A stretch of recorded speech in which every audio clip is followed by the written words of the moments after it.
सोचो जरा, एक आदमी जो बार बार आसमान से गिरी बिजली का शिकार बनता है और सिर्फ एक या दो बार नहीं, पूरे 7 बार, मतलब 7 टाइम्स। नॉर्मली दोस्तों, एक लाइटिंग स्ट्राइक भी किसी के लिए लाइफ एंडिंग हो सकती है, लेकिन ये आदमी हर बार जिंदा बच गया। इसका नाम था Roy Cleveland Sullivan.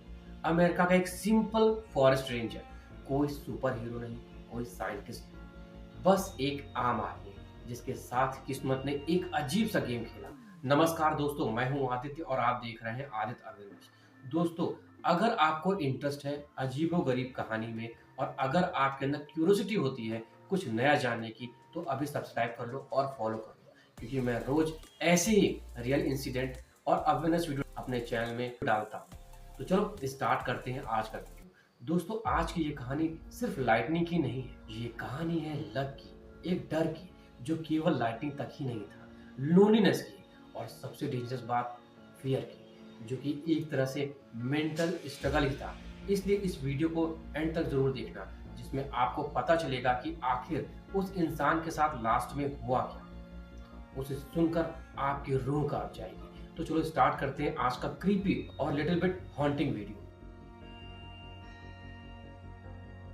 Roy Cleveland का जन्म 1912 यूनाइटेड स्टेट्स में हुआ। उसका बचपन बिल्कुल नॉर्मल था। मिडिल क्लास फैमिली में वो बड़ा हुआ। No fame, no spotlight, nature से उसे बचपन से लगाव था। इसी वजह से बड़ा होकर वो बना फॉरेस्ट रेंजर वर्जीनिया के शिनानदोआ नेशनल पार्क में। उसका काम था जंगल की देखभाल करना, आग से फॉरेस्ट को बचाना और लोगों की सेफ्टी इंश्योर करना। नेचर उसकी लाइफ थी, पर शायद नेचर ने ही उसके साथ सबसे बड़ा खेल खेला।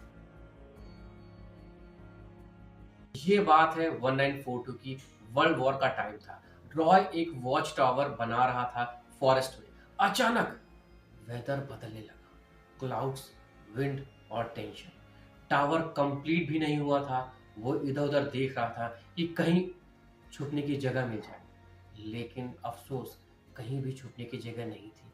तभी बूम! एक लाइटिंग बोल्ट सीधे रॉय पर गिरी।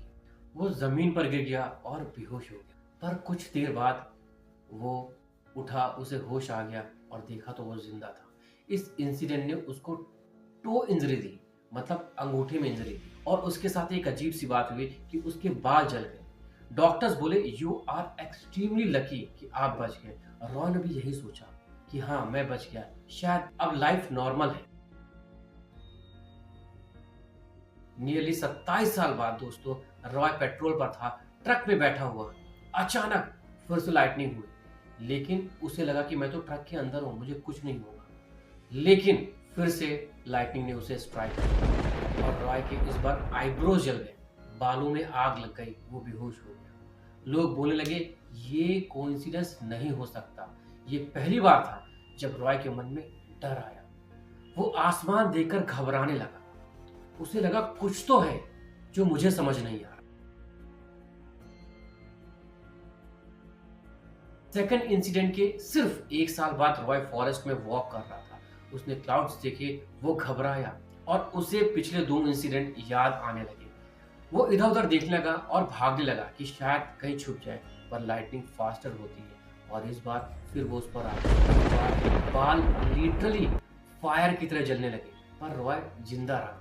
और इस थर्ड इंसिडेंट के बाद अब वो धीरे धीरे मेंटल प्रेशर में आने लगा। वो लोगों से बोलने लगा कि लाइटनिंग मेरा पीछा कर रही है, और इवन लोग भी बोलने लगे ये अनलकी है, इसके साथ रहना खतरा हो सकता है। थर्ड स्ट्राइक के बाद इस बार लाइटनिंग सबसे शॉकिंग जगह पर गिरी। ये तो आप भी नहीं सोच सकते हो। ये एक नॉर्मल डे था, क्लाउड्स थे, विंड थी, पर रॉय आज एक रेंजर स्टेशन के अंदर था। उसने सोचा कि आज लकली अंदर हूं तो मैं सेफ हूं। But you will be surprise to know कि लाइटनिंग को भी अपना कमाल दिखाना था। वो एक इलेक्ट्रिक सिस्टम के थ्रू अंदर आई और रॉय को हिट कर दिया। ऐसा लग रहा था जैसे लाइटनिंग रॉय को ढूंढ रही थी। इस इंसिडेंट के बाद रॉय हॉस्पिटल में एडमिट हो गया, लेकिन अब रॉय का फिजिकल पेन के साथ साथ मेंटल ट्रॉमा भी बढ़ने लगा। उसके अंदर एक डर हो गया, वो आसमान से डरने लगा।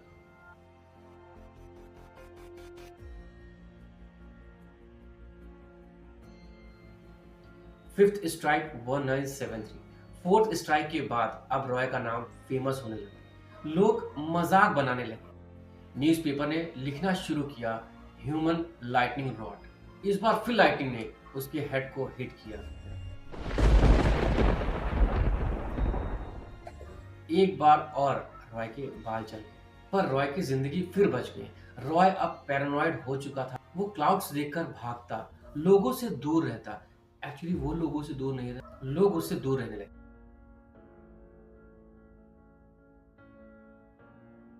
अब आता है सिक्स्थ स्ट्राइक 1976। रॉय एक कैंप साइट पर था, लाइटनिंग गिरी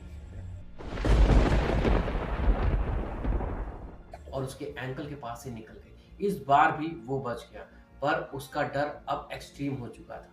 अब तो लोग भी उसके पास आने जाने से डरते थे। वो बोलता था, people don't want to stay near, they think I bring bad luck. अब वो अकेला महसूस करने लगा।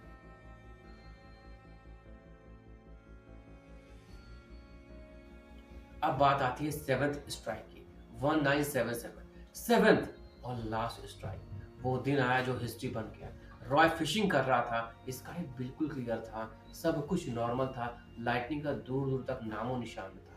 But suddenly lightning struck again. लेकिन इस बार भी रॉय बच गया। ये सेवेंथ टाइम था और अब बन गया वर्ल्ड रिकॉर्ड। और दोस्तों, इस इंसिडेंट के बाद रॉय क्लेवेलैंड का नाम गिनीज वर्ल्ड रिकॉर्ड्स में चला गया। फेम के साथ अकेलापन, दुनिया के लिए रॉय मिरेकल था, पर रॉय के लिए वो कर्स बन चुका था। लोग उसके आसपास बैठने से डरते थे, उसके पास आने जाने से डरते थे, कलीग्स डिस्टेंस रखते, रिलेशनशिप्स टूट गए। वो बोला करता था, I am tired of running from the sky. उसका डर इतना बढ़ गया कि वो हमेशा अपने साथ एक बकेट में पानी रखता था, ताकि अगर लाइटनिंग आए और उसके बाल जले तो वो तुरंत अपने बाल बुझा सके। रॉय ने 1983 में सुसाइड कर लिया। रॉय ने खुद को गोली मार ली थी। सच में दोस्तों, मतलब रॉय क्लेवेलैंड को लाइटनिंग नहीं, फियर, लोनलीनेस और मेंटल पेन ने मार दिया। दोस्तों, ये हमें एक सच सिखाता है, सिर्फ जिंदा रहना ही लाइफ नहीं होती, मेंटल पीस भी जरूरी होती है। रॉय ने लोनलीनेस के कारण, डिप्रेशन के कारण एक पिस्तल से अपने सर पे गोली मार ली थी, मतलब उसने सुसाइड कर लिया था। अब बात करते हैं मिथ वर्सेस रियलिटी। मिथ ये है कि लाइटनिंग एक जगह पर सिर्फ एक बार गिरती है, पर रियलिटी ये है कि लाइटनिंग सेम जगह पर मल्टी टाइम्स गिर सकती है।